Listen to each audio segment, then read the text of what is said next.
Perancang sistem komputer mencari cara untuk meningkatkan kinerja dari sistem dengan kemajuan teknologi atau perubahan desain. Contohnya termasuk penggunaan prosesor paralel, penggunaan hierarki cache memori, serta kecepatan dalam waktu akses memori dan kecepatan transfer I/O karena adanya peningkatan teknologi. Dalam semua kasus ini, penting untuk dicatat bahwa percepatan dalam satu aspek teknologi atau desain tidak menghasilkan kinerja yang sesuai. Batasan ini secara ringkas diungkap oleh hukum Amdahl. Hukum Amdahl ini pertama kali diusulkan oleh Jane Amdahl tahun 1967 dan berkaitan dengan potensi percepatan program yang menggunakan beberapa prosesor dibanding dengan hanya menggunakan satu prosesor tunggal. Namun demikian, hukum Amdahl ini menggambarkan masalah yang dihadapi industri dalam mengembangkan mesin multicore dengan jumlah core yang terus bertambah. Perangkat lunak yang berjalan pada mesin tersebut harus disesuaikan dengan lingkungan eksekusi yang sangat paralel untuk mendapatkan manfaat kekuatan dari pemrosesan paralel tersebut. Nah, hukum Amdahl dapat digenerasikan untuk mengevaluasi setiap peningkatan desain atau teknis dalam sistem komputer. Sebuah program yang berjalan pada prosesor tunggal dengan sebagian program kodenya dieksekusi secara serial atau satu minF dan sebagian lain melibatkan kode yang dapat dieksekusi secara paralel yang diwakili oleh variabel F secara tidak terbatas tanpa menganggap adanya overhead dalam penjadwalan eksekusi. Misalkan T menjadi total waktu eksekusi program ketika menggunakan prosesor tunggal. Kemudian speed up atau peningkatan kecepatan yang didapat saat menggunakan prosesor paralel atau prosesor multicore yang berjumlah N core sepenuhnya mengeksploitasi porsi paralel program adalah sebagai berikut. Peningkatan kecepatan atau speed up yang dihasilkan sama dengan waktu menjalankan program pada satu prosesor tunggal dibagi waktu untuk menjalankan program pada prosesor paralel berjumlah N core. Jadi F ini adalah bagian program yang berjalan secara paralel. Dua kesimpulan yang bisa ditarik dari perhitungan ini adalah jika F atau bagian yang dapat dieksekusi secara paralel ini kecil, maka penggunaan prosesor paralel atau prosesor berjumlah core banyak ini memiliki pengaruh yang kecil. Dua, saat jumlah core-nya banyak atau bahkan mendekati tak terhingga, maka peningkatan kecepatannya itu dibatasi oleh 1 dibagi 1 min F atau seperbagian yang berjalan seri. Sehingga keuntungannya justru semakin berkurang karena menggunakan banyak prosesor. Jadi penggunaan prosesor yang terlalu banyak itu juga tidak mengalami keuntungan yang bertambah. Ini kesimpulan yang ditarik dari fungsi di slide sebelumnya. Namun kesimpulan ini ada yang menganggap terlalu pesimis. Karena ada keuntungan lain ketika menggunakan jumlah prosesor atau core yang semakin banyak. Misalnya, pada server yang dapat mempertahankan beberapa thread ataupun beberapa tugas untuk menangani banyak klien dan menjalankan thread atau tugas secara paralel hingga batas jumlah prosesor yang ada. Kemudian banyak juga aplikasi database yang melibatkan komputasi pada sejumlah besar data yang dapat dipecah menjadi beberapa tugas yang dapat dikerjakan secara paralel. Operasi yang dilakukan oleh prosesor seperti mengambil instruksi, mendekode instruksi, melakukan operasi aritmatika, dan sebagainya, ini diatur oleh clock system. Biasanya semua operasi dimulai dengan adanya denyut atau detak dari clock. Jadi pada tingkat yang paling dasar, kecepatan prosesor ini ditentukan oleh frekuensi pulsa yang dihasilkan oleh clock yang diukur dalam siklus per detik atau hertz.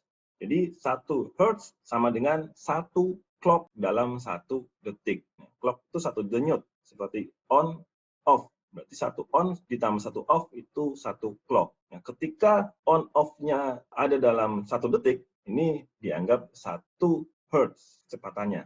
Biasanya sinyal clock ini dihasilkan oleh kristal kuarsa yang menghasilkan gelombang sinus konstan saat daya diterapkan.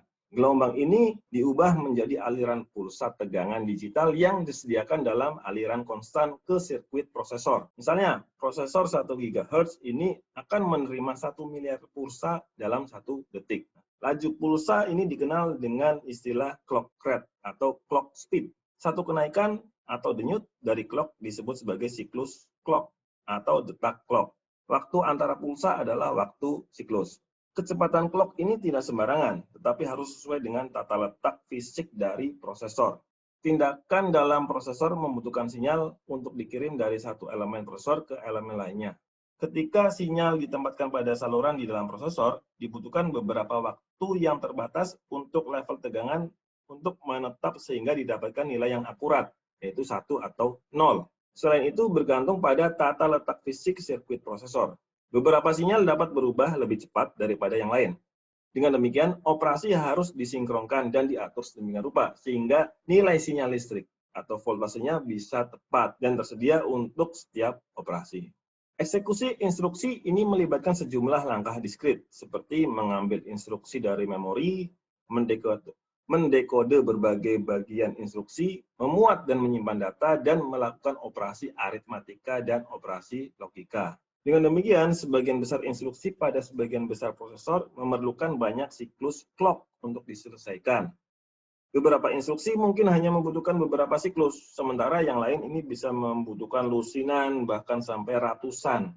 Selain itu, saat pipelining digunakan, beberapa instruksi ini dijalankan secara bersamaan. Dengan demikian, perbandingan langsung kecepatan clock pada prosesor yang berbeda ini tidak dapat menjelaskan keseluruhan cerita tentang kinerja dari komputer itu sendiri. Berikut ini adalah matriks di mana pada satu dimensi menunjukkan 5 faktor kinerja dan dimensi lainnya menunjukkan 4 atribut sistem. Tanda X dalam sel ini menunjukkan atribut sistem yang mempengaruhi faktor kinerja. Ukuran umum performa prosesor adalah kecepatan eksekusi instruksi yang dinyatakan sebagai jutaan instruksi per detik atau millions of instruction per second atau MIPS yang disebut sebagai kecepatan MIPS. Ukuran kinerja umum lainnya hanya berhubungan dengan instruksi floating point. Ini umum dalam banyak aplikasi-aplikasi ilmiah dan aplikasi-aplikasi game. Kinerja floating point dinyatakan sebagai jutaan operasi floating point per detik atau millions of floating point operation per second, MFLOPS. Pengukuran jutaan instruksi per detik dan jutaan floating point per detik telah terbukti tidak memadai untuk mengevaluasi kinerja prosesor. Karena itu, perbedaan set instruksi, laju eksekusi instruksi bukanlah cara yang valid untuk membandingkan kinerja arsitektur yang berbeda. Pertimbangan lain adalah bahwa kinerja prosesor tertentu pada program tertentu mungkin tidak berguna dalam menentukan bagaimana prosesor tersebut akan bekerja pada jenis aplikasi yang sangat berbeda dan bermacam-macam. Dengan demikian, mulai akhir tahun 80-an hingga awal 1990-an, minat industri dan akademis ini mulai bergeser ke pengukuran kinerja sistem menggunakan seperangkat program yang disebut sebagai program benchmark, yaitu set program yang sama dan dapat dijalankan pada mesin yang berbeda-beda dan bisa dibandingkan dengan waktu eksekusinya. Tolak ukur memberikan panduan pada calon pengguna yang mencoba memutuskan sistem mana yang akan dibeli dan dapat berguna bagi vendor dan perancang dalam menentukan cara merancang sistem untuk memenuhi tujuan dari benchmark.